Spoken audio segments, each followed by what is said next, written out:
Mahigit 1 bilyong pisong nirekomenda ng Kamara na tapyasin sa hinihinging pondo ng opisina ni VP Sara Duterte. Ginit naman ng isang senador na malabong ma-zero budget sa kanila ang OVP. Nasa frontline na balitang yan, Marian Enriquez. Dahil bigong ipagtanggol ni Vice President Sara Duterte ang panukalang pondo ng kanyang opisina matapos hindi sumipot sa huling budget hearing, inirekomenda ng House Committee on Appropriations na bawasan ang hinihinging pondo ng Office of the Vice President para sa 2025. Mula sa higit 2 bilyong piso na orihinal na panukalang pondo, tinapyasan ito ng halos 1.3 billion pesos at ang natira, higit 733 million pesos. Kabilang sa binawasan ng pondo ang supplies, personal services para sa consultants, financial assistance, rent o lease expenses at utility expenses. Ililipat ang pondo sa Assistance to Individuals in Crisis Situations o IEX program ng Department of Social Welfare and Development, pati na sa Medical Assistance to Indigent and Financially Incapacitated Patients program ng Department of Health. Ayon kay House Committee on Appropriations Senior Vice Chair Stella Kimbo, binawasan nila ang pondo dahil napakaraming opisina at tila nauulit lang ang programa.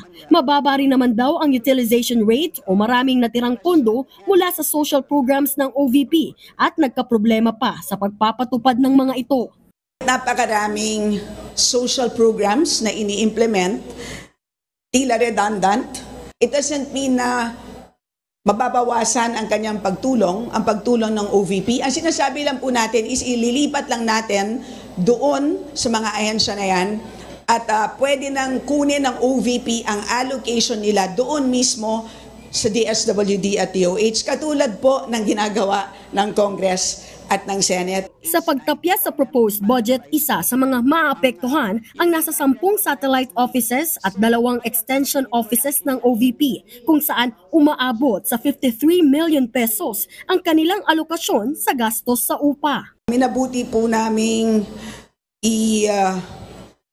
balik po siya sa levels ng 2022. Na kung saan ang Vice President natin noon only maintained a single office. Pwede pa rin naman daw tumanggap ng mga donasyon ang OVP, pero kung galing sa foreign government, kailangang dumaan muna ito for clearance sa Office of the President. Paglilinaw naman ng House Appropriations Committee, hindi pa ito final. Sasalang pa kasi ito sa amendment sa plenaryo at oras maaprubahan ang General Appropriations Bill, ipadadala ito sa Senado. Matapos naman aprubahan ang budget bill sa Senado, magkoconvene ang lower at upper house sa isang bicameral conference committee. Pagkatapos naman ng BICAM, magkakaroon ng ratification sa Kamara at Senado saka ipadadala kay Pangulong Bongbong Marcos para lagdaan. Maaring magdito si PBBM sa line item basis. Sa dami ng pagdadaanan bago maaprubahan ng Pangulo, ayon kay Kimbo, patunay lang ito na hindi lang 2 tao ang kumukontrol sa pondo. Taliwas sa akusasyon ni VP Sara na sina House Speaker Martin Romualdez at Congressman Saldico ang kumukontrol sa budget. Malinaw po na napakarami pong tao na involved dito po sa pag-aproba ng budget. Hindi lang po 2 tao. Tumangging magbigay ng reaksyon si VP Sara tungkol sa pagtatapyas ng Kamara sa pondo ng OVP. Pero una nang nanindigan ang bise na kahit zero pa ang budget, handa pa rin siyang magtrabaho para sa bansa. Handa kami, handa ako sa Office of the Vice President na magtrabaho kahit walang budget. Ayon naman kay Senator Win Gatchalian, malabong ma-zero budget sa Senado ang OVP. Kawawa naman daw kasi ang mga empleyado na kailangang pasahurin at bigyan ng benepisyo. Yan ang effect kung isi-zero budget nila. Even the Vice President deserves a salary. Lahat naman tayo nagtatrabaho sa gobyerno, karapat-dapat naman na merong sweldo.